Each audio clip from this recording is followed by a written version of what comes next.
Looks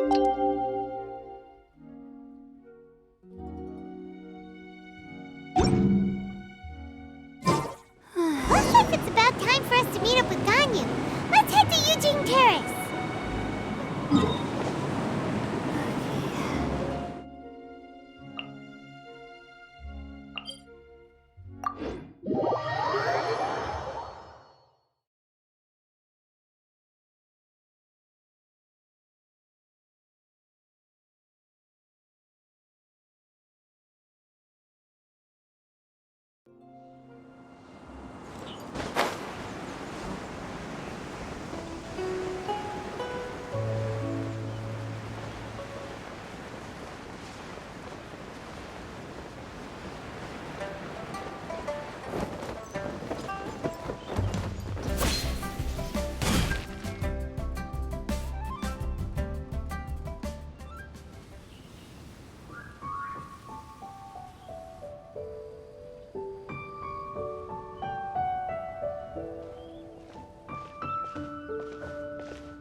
Greetings, Traveler and Paimon.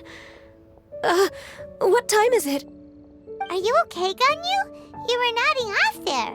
Didn't you sleep well last night?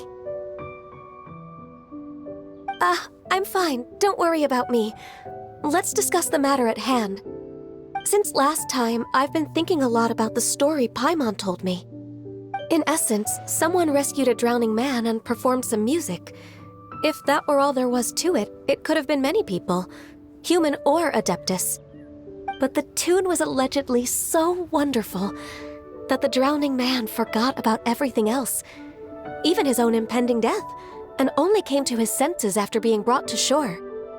Perhaps there was an adeptal power at work in that music that he, as a mortal, could not perceive. Or perhaps he sensed a power surrounding him but lacked the words to describe it, not knowing where it came from. Either way, if this part of the story is true, then the rescuer has to have been an Adeptus. You really think so? But this story is all the way from Fontaine. Isn't this a bit of a long shot? Also, Paimon's really curious about how people from Fontaine think this fairy lady looked. Then she looked just like Ganyu. Guess that does technically make sense. Actually, Ganyu, if you had to save a drowning person, how would you go about it? Huh? Me? Well, I'd get them to the shore, and then I'd probably hide behind a tree and watch them for a while. Once I was sure that they were going to be okay, I'd slip away without a sound. Got it. So basically, Ganyu's the type of person who doesn't like taking credit for her good deeds. No, it's not like that. I'm just not very good at explaining things. And I also find it really awkward accepting other people's gratitude. Well, what if this Adeptus in the story had a similar attitude? That would explain why she just left without saying a word. She was probably thinking something like, one was merely passing by and saw fit to address this egregious disruption to one's graceful zithering at once. You may keep your thanks to yourself. That was actually a very good impression of Cloud Retainer, Paimon. As far as I'm aware, Cloud Retainer isn't the most musically gifted. Still, we can't completely rule her out just yet. If we set off now, we could head to Mount Outsung and ask her about it. You'll be able to confirm either way if it's her, and I can, I've been in Lea Harbor for so long now that I'm just not as familiar with the Adepti anymore. If there's anything we want to know about them, she's the best person to ask. Sounds great! And we're pretty close with Cloud Retainer by now, so we probably don't even need to bring her food this time, right? I've prepared a gift for her to mark the festival, just in case. However, Cloud Retainer spends most of her days studying mechanisms in her abode. She's on her own so much of the time that the moment she has someone to chat with, she just... Never mind. I promised I'd help Mr. Dvorak, and now that I've made the contract, I can't be having second thoughts. Traveler, Paimon, let's set off for Cloud Retainer's abode. Seems like this is a tough decision for Ganyu, but she's made up her mind now. Paimon gets why she'd be so anxious. Okay, how about this? If Cloud Retainer tries to start telling stories about her again this year, we should pipe up and change the topic. Wait, did she leave already? Hey, Ganyu, wait up!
Paimon's so tired from trying to keep up.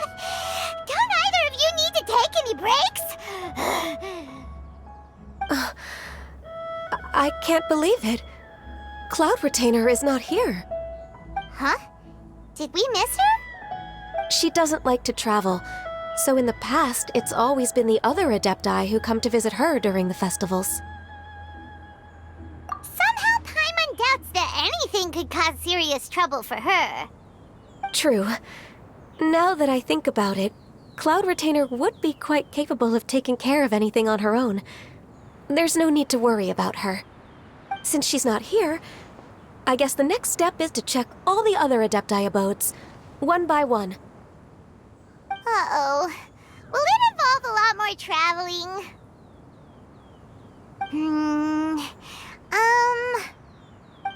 Got it! Paimon has a great idea! Please go on, Paimon. Our goal here is to find the Adeptus that helped Dvorak's ancestor, right? We can't hear any music right now, but if she's really as nice as the story suggests, she'd definitely come to help anyone who was drowning, right? Yes, I think that's fair to say. So, all we have to do is get the Traveler to pretend to fall into the water, and the Adeptus will come to the rescue! You know perfectly well that Paimon can't swim! Paimon would sink like a rock! Just trust Paimon! The water's pretty deep over there! Quick, swim to the very center!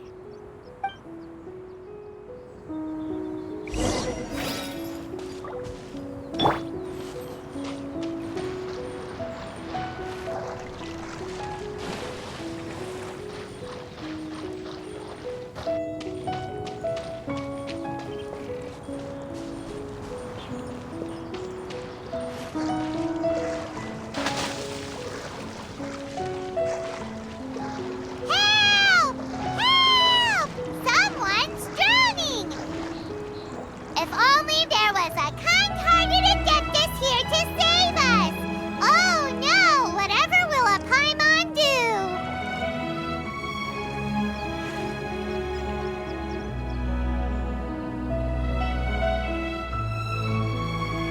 What is going on?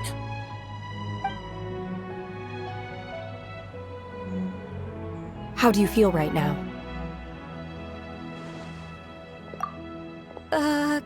Shenhe! And the Conqueror of Demons! Why don't you say something? Please don't make Paimon explain it. Okay, fine. Paimon will explain. We're looking for an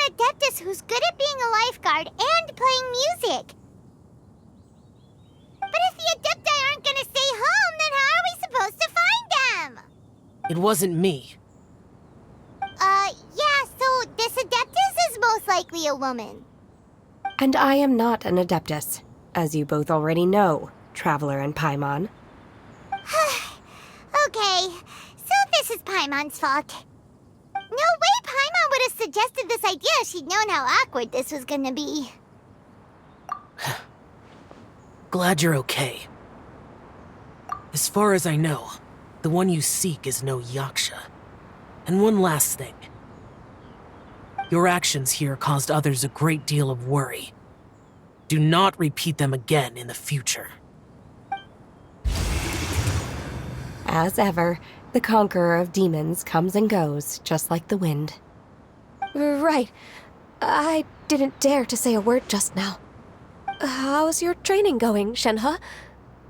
Have you made any plans for Lantern Rite? We could spend it together in Liyue Harbor if you'd like. Oh, I had planned to spend the festival with Master this year. However... Oh, speaking of Cloud Retainer, when did you see her last? Earlier this morning, she set off for Mount Hulao at dawn. I noticed she was using an Adeptus art of some kind to protect a mechanism that looked like a boiler. Maybe it was a gift for Mountain Shaper. I did not inquire. So we just missed her. Please excuse me for a moment. I think I'll leave the gift in her abode. Sure. Thank you. It sounds like Ganyu and Shenhe have gotten a lot closer recently. Yes. During the summer and winter, I continued to train with Master. In the other months of the year, I have been learning to adapt to human life in Liyue Harbor. Ganyu arranged accommodations for me in the city, and also recommended several work positions for me. But when I try to blend in by referring to her as Miss Ganyu or Lady Ganyu, like the others, she says I mustn't address her like that. Sometimes I'm supposed to copy other people. Sometimes I'm not. It's a little difficult to keep track of everything. Oh, is that what it is? Noted. So, you came looking for Master today because you wanted to ask her about the Mystery Adeptus. Is that right? Yep. Oh, speaking of that, have you ever heard any music while out training in the mountains? Music? What is that? It's... a kind of a happy or relaxing sound. Or, a nerve-wracking sound. Or even a terrifying one. Okay, I'm done. I also left her a note so that she knows where to find us. We won't miss her again. Yay! That's really helpful, thanks! We were just talking about this thing called music, and based on Paimon's description, I do believe I hear it every day. Please follow me. Oh, really? Great, let's go!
This is the place.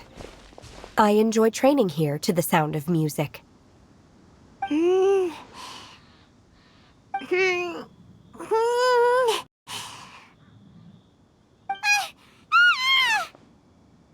no! Paimon's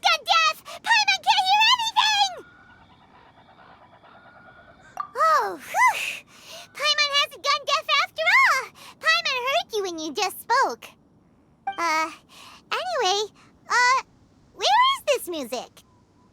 The faint sound of birdsong, the quiet murmur of the streams. These are relaxing sounds. Are they not the music of which you speak? Oh, Paimon wasn't quite done with the description. Okay, fine, it's all Paimon's fault. What we're looking for are not the sounds of nature, but melodies played on special instruments. Oh, and a melody is?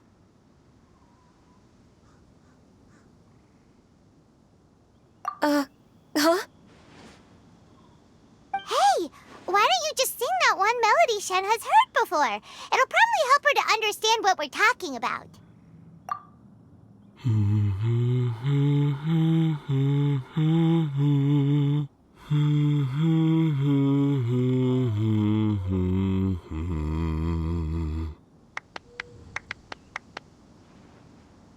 Oh, was that from the opera that Yunjin sang?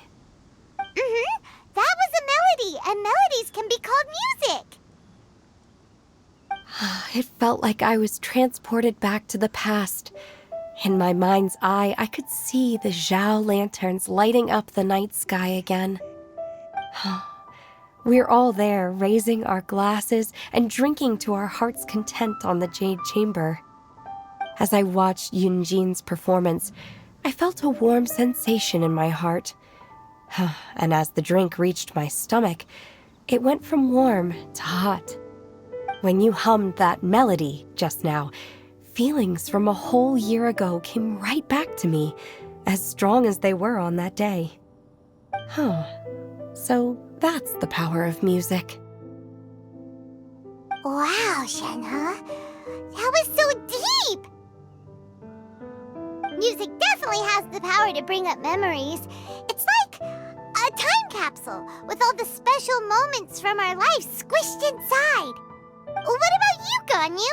Are there any melodies that have left a deep impression on you? I don't remember if my parents ever sang any lullabies to me. I know some local folk songs, and a few other things come to mind too. The songs of the sailors down at the docks, the little ditties that the vendors call out in front of their beloved shops, the tunes of folk artists performing on the streets. Yes, that's right. In the past, whenever I heard the sound of those tunes, I always felt that they were worlds apart from me. Nenny and Liyue probably view me as a non-human. And they are right, in the sense that I never could connect with humans' artistic expression and their sentiments. So I haven't been able to integrate into their community and be a part of their lives. At least, that's the view I held in the past. Only more recently did I start to realize that the only barriers are ones that I have erected with my imagination. The way those melodies make me feel isn't all that different from other people after all. They're about mundane details of everyday existence. Life's ups and downs, joys and sorrows. Even though we come from different backgrounds and have different stories to tell, when it comes down to the most common things that we see and experience around us each day in the city, in that sense, we're all the same. You go, Ganyu! You're really making progress. You have loads of friends in Liyue Harbor when you think about it. Okay, maybe some are more like coworkers and bosses. But at the very least, Keqing and Shenhe are your friends now, right? Yes, I am. Technically speaking, we should refer to each other by the conventional forms of address used among fellow disciples. But now that I know what constitutes a friendship, I do believe we are more friends than co-disciples. Thank you, everyone. Once the days are warmer, I would like to host you at my home in the city. Please invite Keqing as well. I've planted many types of flowers. I'm sure some of them will be to your taste. You are too kind. I couldn't possibly. Nonsense. You are my friend. I have cultivated and cared for the flowers just as you taught me. Once you've seen them for yourself, I am sure you can advise me how to do an even better job next time. I will save some for decoration. We can feast on the rest. Then, thank you in advance. Wait, what is that saying again? If you insist? Do people say that? I'm not completely sure either. It doesn't matter, okay? You got the point across. No need to split hairs. Paimon's more concerned about your idea of a girls' night out. Eating flowers? Really? Does this have anything to do with you both being the disciples of that illuminated bird? Who dares refer to one not by one's Adeptus title, but merely as that illuminated bird? Master. Our greetings, Cloud Retainer. Ah! There it is! The illuminated bird has landed! Double humph. Now she has the gall to use it rather than she, even after being chastised once already? Huh. Barely a moment has passed since we last met, and yet your impertinence has reached new heights. Very well. If you refuse to learn your lesson, one shall scold you no further. One has received your message from Ganyu. On the matter of the Adeptus you seek, one suspects to know their identity. Well, shall one lead the way? I still have to complete my training for today, so I will bid farewell to everyone here. Very well. Await my arrival at one's abode later this night. On this special occasion, you should indulge yourself with some savory dishes. If you want to release a Shao Lantern, come and find us anytime. Thank you, everyone. Happy Lantern Rite to you too.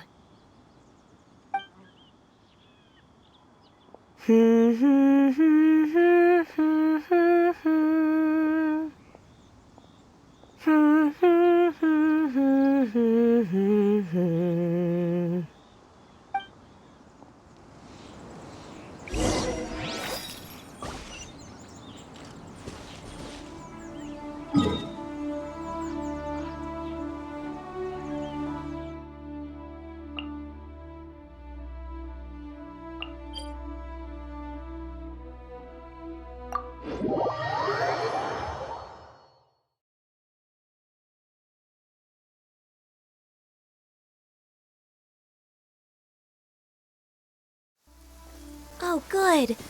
I was just thinking that the silk flowers at the Feiyun Commerce Guild needed watering. The transport coordinators will probably moan about the muddy mountain roads again, though.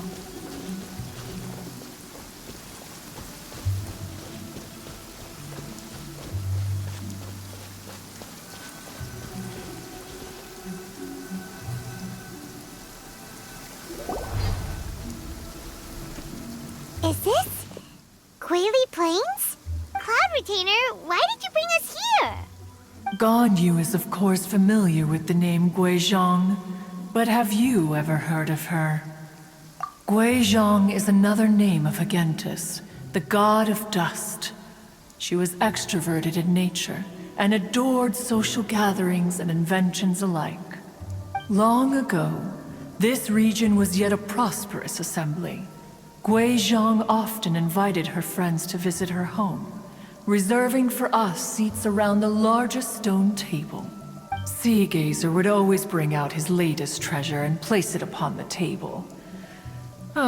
He could be quite the braggart.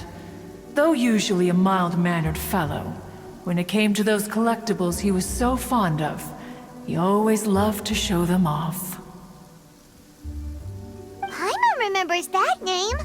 So that's what Sea Gazer was like. He was an old friend and a former rival. One has many memories of him. Once he had brought out the treasure, it would predictably become the center of attention. Neither Guizhong nor one was content to let him just steal the spotlight. So we would then also present our proudest mechanical creations. As Adepti, we were each gifted in our own ways, and naturally proud of our accomplishments in our respective fields of expertise. As a result, one often quarreled with Seagazer. His treasures were not even of his own making. He just used his exploration skills to dig them out of the ground. How, pray tell, could he compare to me, when every single one of one's accomplishments were crafted by one's own hand? Cloud Retainer, you are getting competitive again. One digresses. Regardless, every time an argument occurred, Guizhong would come over to watch us during our mutual lambastics. On some occasions, she would join in, and on others, she'd take one of us by the limb and start uttering the most ridiculous nonsense. What kind of nonsense? No kind of nonsense were we spared. Sometimes she would brazenly opine, why argue between yourselves when neither of you could ever hope to beat me? Other times, she would make unsolicited suggestions, such as, once you two are done arguing, let's go to the foot of the mountain and grill some meat. She always sought to make everyone happy, and one must say, she had quite the gift for it.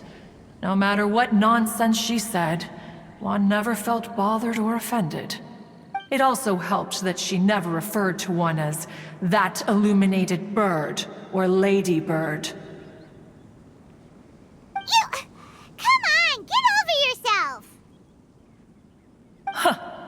Anyway, just as our impassioned arguments would reach the apex of acrimony, Marchosius would bring his delectable dishes to the table. Who would dare snub the stove god and his wondrous creations? At the sight of him, we would all immediately drop the argument and prepare the table for a night of feasting and drinking. Back then, one was always bothered by how the cups Rex Lapis brought were always too square for one's taste. Can you see yourselves ever enjoying a drink from a square cup? Precisely. So, as you can see, even one as great as Rex Lapis was not immune to making the occasional blunder. Even one could never find fault with Marchosius's cooking. As we ate, Guizhong would continue to find topics for conversation, filling the table with humor and laughter. Each of those old fossils had their character flaws and points of obstinacy. So why was it that whenever we dined together, we always had a marvelous time? We would drink together from a spot high in the mountains, until the moon set and the sun rose, and only then would the banquet finally come to an end. Streetwood Rambler would often remain to admire the flowers with Guizhong before returning to her own abode. The glaze lilies were far more abundant back then. Entire fields of them would appear to the eye as a veritable sea of flowers. Streetward Rambler? That would be Ping. You probably know her as Madam Ping. Oh, okay. Wait, this is a lovely story and everything, but didn't we come here to find that Adeptus from Mr. Dvorak's story? Or are you saying that it was Guizhong? Didn't she... Alas, long has one avoided this place for precisely that reason. The sights here are a reminder of a time long gone, and evoke much sorrow. One should have guessed that you would disrupt one's poignant moment of mourning with your incessant questioning. No matter, one will share the whole story with you now. In times gone by, one quarreled oft with Guizhong concerning mechanical principles. We each had our ideals, and neither would yield. Under the pretext of a social gathering, one invited the impartial Rex Lapis to judge the quality of our creations. But Rex Lapis declared that Guizhong's Obscuro Vulpus mechanism was superior. Though one was too proud to acknowledge it, In one's heart, one knew that Guizhong was indeed the superior talent in the mechanical arts. As for the story between Guizhong and Streetward Rambler, that begins with a certain bell. In Guizhong's opinion, while mechanisms were no substitute for human composers, they were yet capable of producing simple but fine melodies. But Streetward Rambler believed music to be an expression of the soul, an emotional enterprise that could never hope to be replicated by machinery. They argued endlessly until one asked Rex Lapis to intercede. He confiscated the bell and designated it for ceremonial use. Thereafter, one would often find them convening in the mountains, discussing music, mechanics, and all the affairs of the mortal world. But these good times were not to last. War broke out between the gods, and soon engulfed the Guili Plains. Guizhong was overpowered by the enemy, and fell in battle. When Streetwood Rambler and I arrived at the scene at long last, all that remained among the ruins was her lifeless body. After this, at Streetwood Rambler's request, Rex Lapis granted her the cleansing bell for safekeeping. To honor our friend's memory, one made a few finishing touches to her ballistic device. Many lantern rites have passed since then. Many greetings and goodbyes.